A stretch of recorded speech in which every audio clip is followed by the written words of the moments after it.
sometimes like someone will be like, oh, we didn't get this, we're going to come back tomorrow. And you hear like an actor like grumble about that, be like, oh, I thought I was going to get a day off or something. And I'm like, why are you upset about being on a movie set for another day? We're so lucky. This is so good.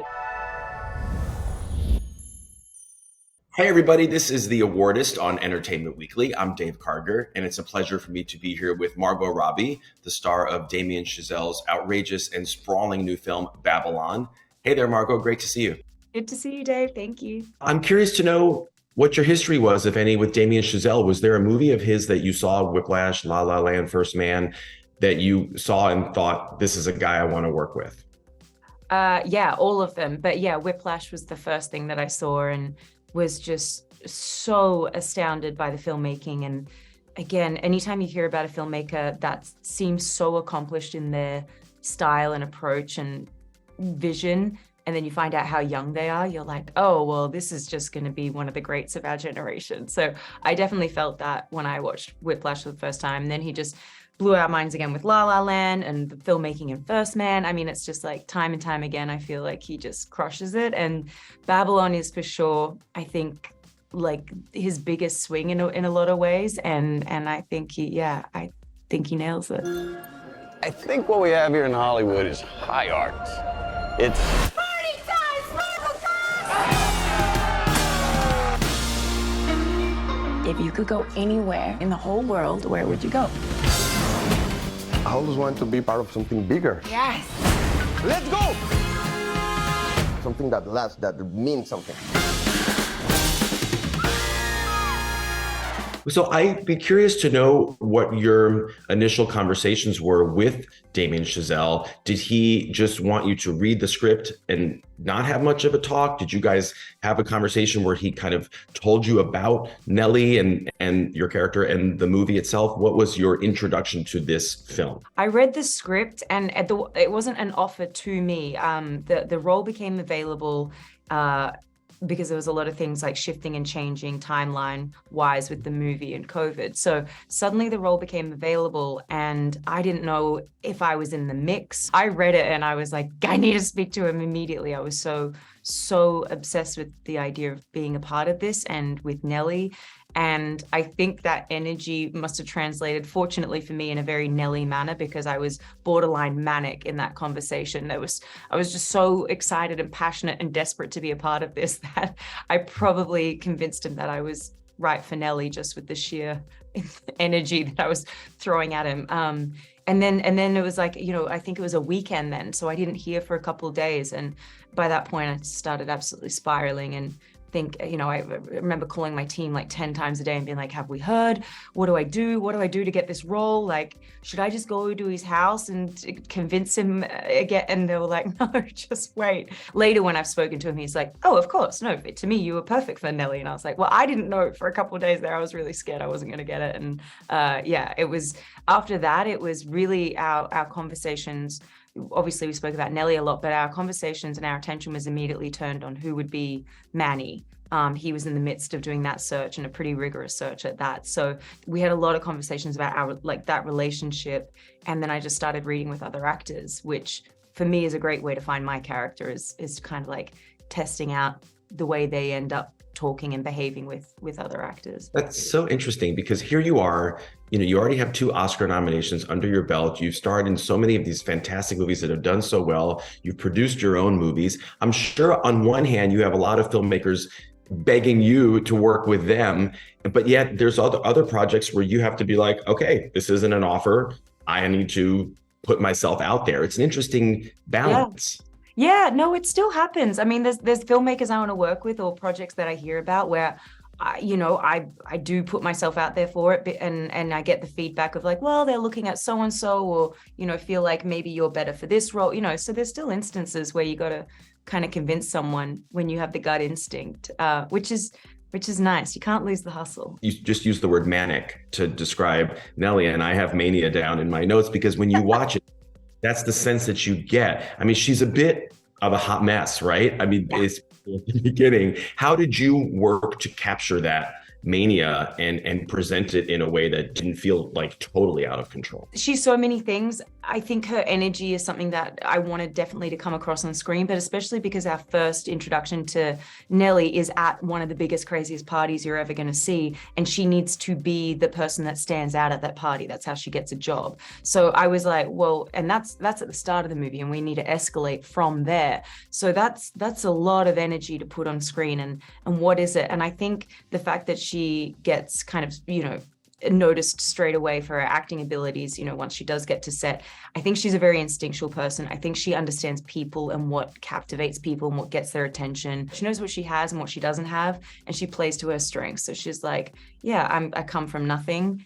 I'm going to show up wearing nothing, and I'm going to get your attention, and I'm going to be the shocking person that you think is uncouth, but you also can't take your eyes off it. So, she knows how to play to her strengths, and to find all that, I did tons of things, tons of different kind of acting things, but playing with energy was, it's a kind of abstract thing to talk about, but there are kind of acting techniques to kind of harnessing energy and making it kind of hopefully convey on screen. When I first moved to LA, I got your face tattooed with that. you know what the signs on all the doors read? No actors or dogs allowed. I changed that. Good morning. Good job for you. I'll do anything. That's the sucker they sent to screw us. Stealing the scene right from under me. She's icing her nipples so they perk up through her dress. I ain't icing my nipples. This is natural. Where do you say we come in for my close-up now? It's so interesting. I don't know if you watch shows like American Idol, like I do obsessively, but sometimes when you watch a show like that and you're introduced to a contestant on the show and they're being interviewed and they're clearly like a lunatic, and you're thinking, oh God, when they get into the room and they actually have their audition, this is going to be a nightmare. And then they go into the audition room and they're great. Yeah. That's like Nellie, just like you said, when she gets on the set of that, she can cry one tear at a specific moment, but she actually has proper skill. Was that part of the fun of this character, is that she has that dichotomy in a way? Totally. And she is smart. She just wasn't educated. She is so many things, just maybe not in the usual way you would think about it. But there's no doubt that she has raw talent. And I think she has she's a real survivor. Like, she came from nothing and she found a way, blah, blah, blah. Like, there's so many reasons why I can explain in to myself that she would be able to read people, read a room, get what she wants, push it further. She has to be an instinctual person, and I think you need to be instinctual to be a great actor, and she is. Obviously, Nellie is super ambitious, right? When you think back to like before you were on Neighbors or something, or maybe when you were just starting out doing that, can you relate to that side of her? When you compare yourself to your peers, either now or then, do you consider yourself more ambitious, less ambitious, the same as other people? Yeah, I think I definitely relate to that hunger, that like, I have to make it happen. I mean, it's something that you obviously hide and you make it seem like, oh, this all just happened and it was a happy accident, because that's nicer for people to hear. It's kind of gross to wear that sheer ambition so obviously, I think. But no, I've always had that hunger. I still have that hunger. But I remember that, especially when I was back in Australia, that feeling of like, I just have to get there. How do I get there? How do I get a foot in the door? How do I make it to America? How do I get a plane ticket? It was just a constant like scratching at getting to the next thing. You have to love it so much and want it so bad. I don't know, sometimes like younger people who want to get into it ask me like, what do I do? And I'm like, okay, here are the practical steps you can take to try and get a foot in the door. But at the end of the day, you need to want it more than everyone else. You have to want it so bad. Nellie definitely has that, and it feels, clear on screen. But I can definitely relate to that. What are your thoughts for the future? Shouldn't stand in the way of progress. This is gonna be what it's gonna be. Here's the twist. Whoa! The girl seems nice. She is. She has no idea what's next. There's a new sensibility now. People care about morals. I've never done nothing except disappoint people my whole life. but I made it on my terms, not theirs. We had a chat yesterday and you kind of dropped this fascinating thing. I'm sure you've talked about this in other interviews, but where you kind of auditioned 31 different accents for Nellie for a day. Can you I mean, are there even 31 different accents? I guess there are, but you know them all. What were some of the ones that like almost made it? It was so funny. Well, we were trying to find like what her sound would be, which is important to the story because once talkies come in, everyone goes like, I hate how you sound. And then she starts spiraling and knows that she's not going to make it. So it was tricky to not go, the obvious route would be high and nasal, but then you get into the caricature, like in Singing of the Rain, like, I can't stand it, which is also weirdly close to Harley Quinn for me. So I was like, I kind of think high and nasal is not going to help. I need to do low and nasal. So then I started looking up people like Fran Drescher and I watched a lot of like Jersey Shore, and everyone who parties hard in their 20s and like they have that husky voice. Like, I had a husky voice when I partied too hard when I was younger.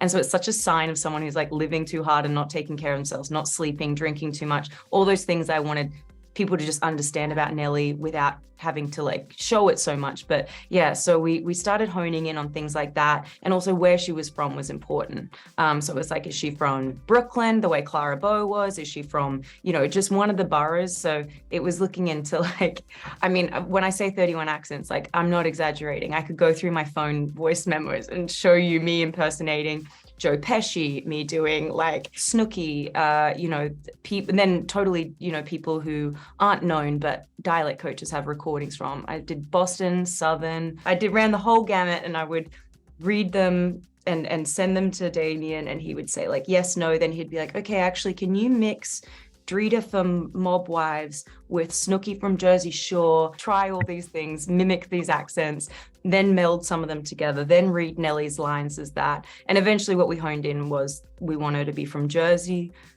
Damien's from Jersey, actually. We wanted her to be from Jersey. We wanted her to have a low husky voice, but something that was kind of like grating and just not pleasant to listen to. To help keep it husky, I was pretty exhausted on the shoot, so that happened kind of naturally. But I'd smoke those fake cigarettes that you have on set. I'm not an actual smoker, but that just dries your throat like mad. So I was like chain smoking herbal cigarettes this whole shoot to keep my voice super husky.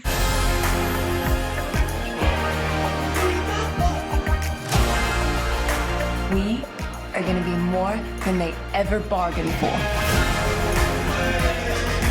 What I do means something. It's bigger than you.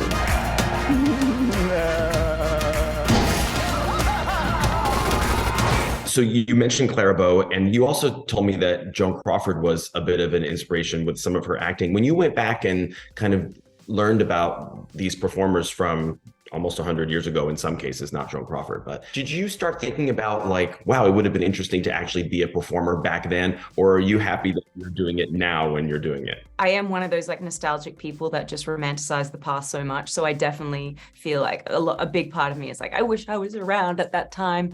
But not just because the filmmaking seemed so different and wild and, no rules, but I love movies from the 30s. Actually, I just love that time period where it was head to toe acting and all the shots is like, it's very head to toe, and a close up was, the thing they would take their time to light. So they were very few and far between, and then very impactful when they were there. Now it's the opposite. Most movies, it's easier to do close-ups, and then you're actually like spending more time and money getting the wides and the establishes. So, but I love that head to toe acting. And I feel, I don't know, I'm quite a technical actor, I think. And I love the choreography, and I love acting whole body as opposed to just face. So I would have really liked to have been around for the 20s and 30s. What do you see as Nellie's kind of overall character arc in this movie? I mean, obviously there's the kind of ascension, there's the rise and fall of her career in a way, but without being spoilery, what were you most interested in kind of exploring as an overall arc for her? Do you know, it all started with, as soon as I read the line in the script, I'm a star, and she's like, I am a star. I just literally took that quite literally, and a star burns brightest right before they die. And so I just thought she was just going to be catapulting a million miles through the atmosphere, and she was going to be a ball of fire, and she was just going to be burning brighter and brighter and brighter and brighter until it was too bright and, self-destructs. Obviously, you are a true professional. You're going to show up and do your best every day. But when you're working with someone like Damien Chazelle, who is so young and energetic and has the Oscar and is just at the top of his game, does it make you want to up your level a little bit? And if so, how do you try to go about even doing that? His pursuit for his vision, I don't want to say pursuit for perfection because he doesn't want things to look perfect on screen, but good enough is never enough for Damien. And that's what I love. That's what I find inspiring with the director. A director who's like, no, we haven't got it yet. Go again. No, I need that. It was almost perfect. The whole 2.5 minutes of it was perfect, except those 2 seconds. So we're going to do it all over again. You know, like I love that. I love that someone's not going to settle for anything less than the absolute better than they imagined. And once you give them the best version, they start thinking, maybe I could even get better than that. And Damien's so like that. It's like you deliver on everything and then he's like, that was perfect. But since I got it, maybe we can get something else. And you just do more and more. And especially when as a director you believe in, and I feel this way about the directors I work with, like that's why I only work with directors I believe in. I will do anything they tell me. Like I will do anything, go anywhere, give them absolutely everything that I have. And I think it's important to choose the directors that you work with, because you don't do that unless you really believe in someone and want to give them every part of you.